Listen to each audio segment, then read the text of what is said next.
Hello everyone, welcome back to a new video of how to log in. In today's video, I'm going to show you how you can log into your Edupay's account.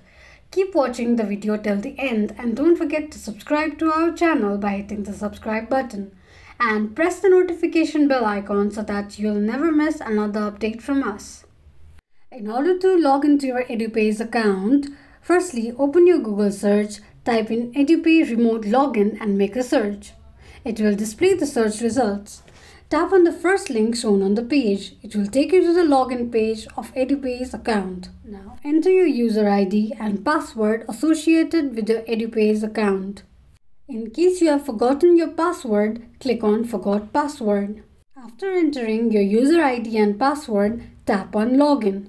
This is how you can log into your Edupay's account quickly and easily just in few steps. If you have any thoughts or queries, let us know in the comment section. Thank you so much for watching.